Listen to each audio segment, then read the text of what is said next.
మంత్రి కారుమూరి అబద్ధానికి brand ambassador గా మంత్రి కారుమూరిని చూస్తే సిగ్గుకే సిగ్గు వేస్తుందన్నారు పశ్చిమ గోదావరి జిల్లా టీడీపీ మాజీ ఎమ్మెల్యే ఆరుమిల్లి రాధాకృష్ణ అన్నారు. తణుకులో ఏర్పాటు చేసిన మీడియా సమావేశంలో ఆయన మాట్లాడుతూ మంత్రి కారుమూరి నాగేశ్వరరావు ఊసరవెల్లి మాదిరిగా రంగులు మారుస్తూ నియోజకవర్గాన్ని బకాసురుడు మాదిరిగా పాడు చేశావన్నారు.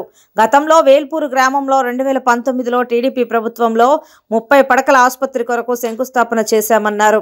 25% కన్నా పనులు తక్కువ జరిగిన ఆసుపత్రులు నిలిచిపోవడంతో తిరిగి వైసీపీ ప్రభుత్వం జీవో విడుదల చేసిందని, తిరిగి ఆగిపోయిన చోటే ఆసుపత్రిని అడ్మినిస్ట్రేషన్ జరగాలని జీవోలో ఉందన్నారు. వేరే చోటకు మార్చే అవకాశం లేదన్నారు. గతంలో ఉన్న ఆసుపత్రి కాకుండా కారుమూరి ఏదైనా తీసుకువస్తే మంత్రి కారుమూరి కాళ్లు పట్టుకుని క్షమాపణ చెప్తానని ఆరుమిల్లి రాధాకృష్ణ అన్నారు. కారుమూరి తీసుకునే నిర్ణయాల వల్ల ఎస్టీ, బీసీ అధికారులు బలైపోతున్నారన్నారు. సంబంధించి మేము ఏదైతే మాట్లాడామో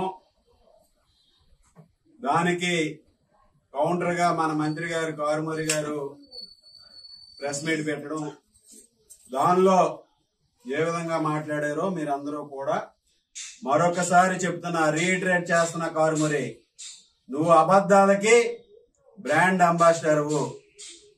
నిన్ను చూస్తే సిగ్గుకే సిగ్గేస్తుంది. ఓసరవెల్లి మాదిరిగా రంగులు మారుస్తూ నీ ఇష్టానుసారం నియోజకవర్గాన్ని బకాసూరుడు మాదిరిగా నాకీసావు. ఈరోజు ప్రతిపక్షాల మీద ఎదురు దాడి చేస్తున్నావు అంటే నీకు సిగ్గుండాలని సందర్భంగా తెలియజేస్తున్నా. ఈరోజు వేలుపూరు సిహెచ్సికి చెప్తున్నావు. నువ్వేం చెప్పావు నిన్న? 25% తక్కువ అయిన హాస్పిటల్స్ అన్ని క్యాన్సిల్ చేసేస్తే నువ్వు వెళ్ళి 6 కోట్లు కొత్త హాస్పిటల్కి తీసుకొచ్చాను, పెద్ద హాస్పిటల్కి 30 పడకల హాస్పిటల్ కానీ అనే కదా చెప్పాడు మీ అందరికీ కూడా మీడియా బ్రదర్స్. ఈ రోజు నేను ఛాలెంజ్ చేస్తున్నా నీకు, మళ్ళా నువ్వు గనక ఆ హాస్పిటల్ ని పిహెచ్సి హాస్పిటల్ ఏదైతే ఉందో దానికి కాకుండా సంబంధం లేకుండా కొత్తగా 30 పడకల హాస్పిటల్ తెచ్చావని నిరూపించు, నీ కాళ్ళు పట్టుకుని క్షమాపణ చెప్తాం. ఈ రోజు నువ్వు కనీసం ఎమ్మెల్యేగా ఉన్నావు, మంత్రి అయ్యావు. ఇప్పుడు జీవోలు ఏమిచ్చింది ప్రభుత్వం, జీవోలు ఏమి వస్తున్నాయి, హాస్పిటల్ ఏ విధంగా ఉందనేది నువ్వు ఒకసారి అర్థం చేసుకో, చదువుకో.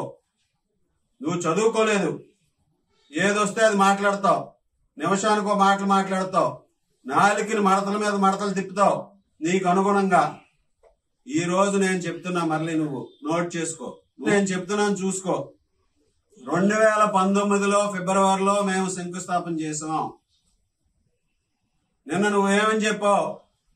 నీ పార్టీ అధికారంలోకి వచ్చిన తర్వాత 25% కన్నా పనులు తక్కువ జరిగి బిల్లులు అవ్వకపోతే అవన్నీ కూడా క్యాన్సిల్ చేశారు, అవన్నీ అని చెప్పావు. ఈరోజు నేను చెప్తున్నాను, నువ్వు మరలా నీ పక్కన అధికారులను పెట్టుకున్నావు, వాళ్ళని బలిపశువులు చేస్తున్నావు. ఏదైతే 25% కన్నా తక్కువ పని జరిగినటువంటి హాస్పిటల్స్ ఉన్నాయో వాటికి నీ ప్రభుత్వం 2020లో మరలా రీఅడ్మినిస్ట్రేటివ్ శాంక్షన్ ఇచ్చింది. రీఅడ్మినిస్ట్రేటివ్ శాంక్షన్ ఇచ్చింది. నెంబర్ 1, అక్కడ పిహెచ్సి ఏదైతే ఉందో దానికి మా ప్రభుత్వంలో శాంక్షన్ అయిన తర్వాత, నీ ప్రభుత్వం వచ్చిన తర్వాత 25% కన్నా తక్కువ పనులు జరిగి ఆగిపోయినాయి నువ్వు ఏదైతే చెప్తున్నావో దానికి 27 April 2020 GO MS number 249 note చేసుకో, జీవో తెప్పించుకో, చూసుకో. 249 మరలా ఆ రోజు రీఅడ్మినిస్ట్రేటివ్ శాంక్షన్ నీ ప్రభుత్వం వచ్చింది. GO MS number 249. మరి నిన్న పక్కన నువ్వు పెద్ద పెద్ద అధికారులను పెట్టుకుని వాళ్ళ సలహాలు తీసుకుని చెప్పావు. ఇది నీ ప్రభుత్వం ఇచ్చింది రీఅడ్మినిస్ట్రేటివ్ శాంక్షన్ నెంబర్ 1. నెంబర్ 2, ఇక్కడ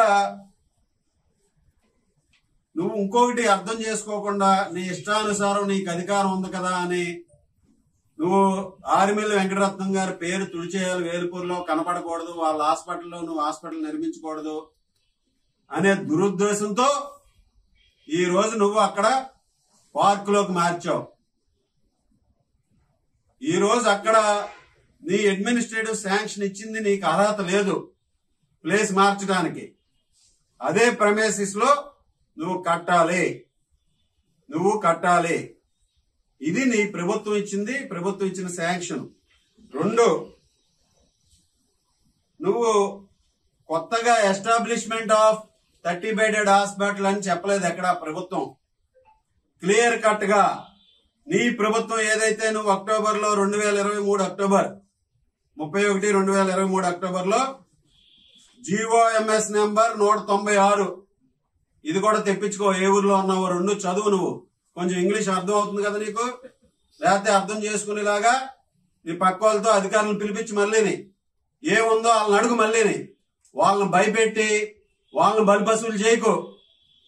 నువ్వు మున్సిపల్ కమిషనర్ ఏ విధంగా బలిపశువు చేసావో ఆ విధంగా ఈరోజు ఏపీఎంఐడిసి అధికారులను బలిపశువులు చేయొద్దు. వచ్చేది మా ప్రభుత్వమే. ఏ విధమైనటువంటి ఆర్డర్ వచ్చిందో ఆర్డర్ ప్రకారం కన్స్ట్రక్షన్ జరిగి తీరుతుందని సందర్భంగా తెలియజేస్తున్నాను. గుర్తుపెట్టుకో. ఈ రోజు నువ్వు GOMS నెంబర్ 196 31/10/2023 క్లియర్ కట్ గా అందులో ఇచ్చింది. Upgradation construction of 30 bedded hospital additional accommodation for primary health centre Velpur, Tanuku, east Godavari. ఇంతకన్నా ఏమైనా కావాలా? వేల్పూరుని ఉద్ధరించేస్తున్నావా? 182 కోట్ల 152 కోట్లు చెప్తున్నాడు ఫిగర్ లో. రా చూపించు ఎక్కడ అభివృద్ధి చేసావు.